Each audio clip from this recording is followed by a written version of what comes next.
Well, Margaret, the administration is pushing to resurrect a health care bill before the president's 100th day in office.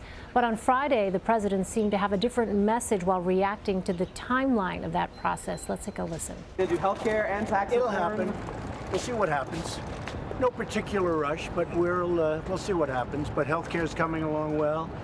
The government is coming along really well. A lot of good things are happening. Thank you, folks. And you're going to get a health care vote next week? Don't know. Doesn't matter if it's next week. Next week doesn't matter. No particular rush. How are we to interpret this? Well, keep in mind, members of Congress aren't on Capitol Hill right now. They're home with their constituents. So in terms of any kind of negotiation, it's not going to happen very, very quickly. You can, what we hear, have some compromise perhaps on draft language in communication with some staffers working for the Congress people who would need to ultimately get on board and pass this. But you also have the president not wanting to look here like he wants this too badly. He also played a little coy yesterday at that press conference with the Italian prime minister saying, well, you know, I hope we both get a health care vote and avoid a government shutdown, but I'm not too concerned. His aides are concerned that this doesn't look in any way like a political loss for the president. But to be clear, they believe that they do have it locked up now in terms of avoiding a government shutdown and some sort of plan to continue to fund the government when federal funding runs out next Friday.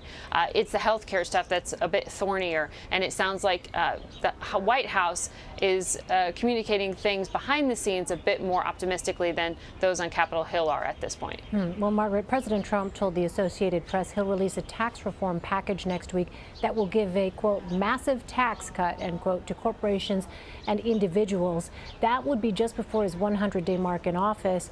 What can we expect from that plan? Well, you hit the nail on the head in terms of highlighting the 100-day mark as really being a reason for this rollout. The White House is acutely sensitive to the appearance that they are working not only diligently but at a faster speed than past presidents, because President Trump has said he was going to do that and said he is doing that. And so they want to sort of have something to show for it.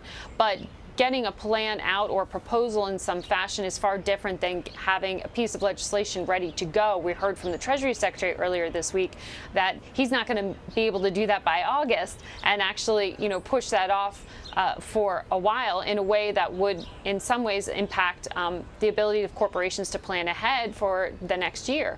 So while you may hear from the president these promises to get a tax plan forward, that's not the same thing as a new law affecting your taxes. And what we're also hearing is that some of those expectations are being reined in, that the tax cut for corporations may be smaller than what they were promised. But given that the corporate tax rate is about 35% right now, most corporations would be happy to see it come down at all.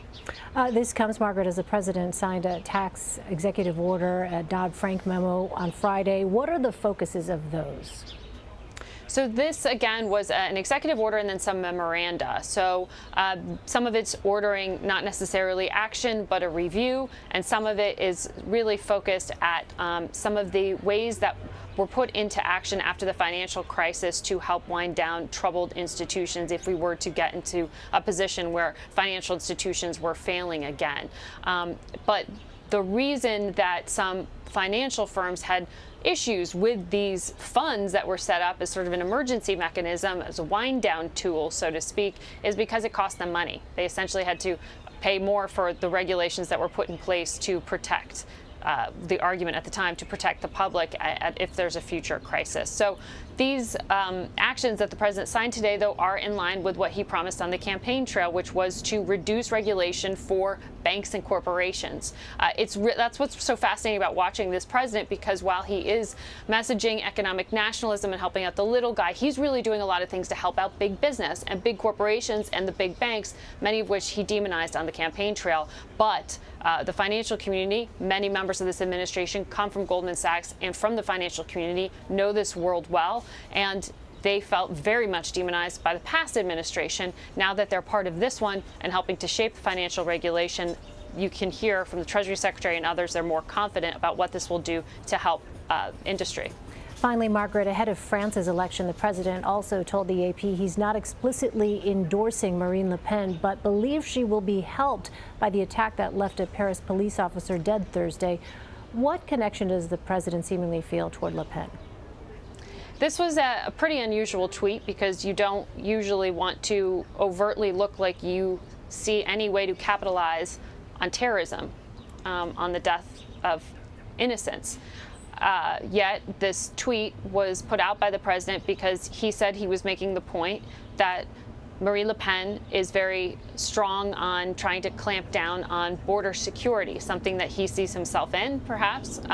Also, that she has really been talking tough. A lot of what she says is anti-integration.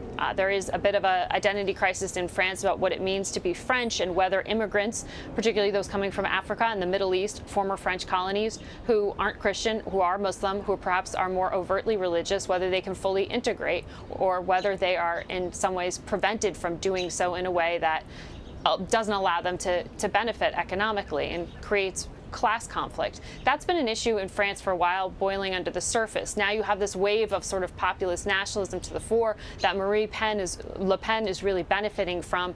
And Donald Trump, as a candidate, didn't endorse her, but drew some parallels between between himself and what he saw Le Pen articulating, particularly anti-European Union tendencies. And so perhaps not surprising to hear the president say some positive things about her. He stopped short of overtly endorsing her. But the other interesting thing here, Elaine, is the former president of the United States, Barack Obama, also pretty much did the same thing yesterday when he staged a conference call with another presidential candidate, Emmanuel Macron, who recorded the call and posted it and published it widely to say, look, this is an argument about values, that he would be the Barack Obama to Marine Le Pen's Donald Trump. So it's being set as this sort of war of Western values versus economic and nationalist populism. And it's going to be fascinating to watch, and it'll have big implications for Europe and for international politics. All right, Margaret Brennan at the White House for us. Margaret, thank you.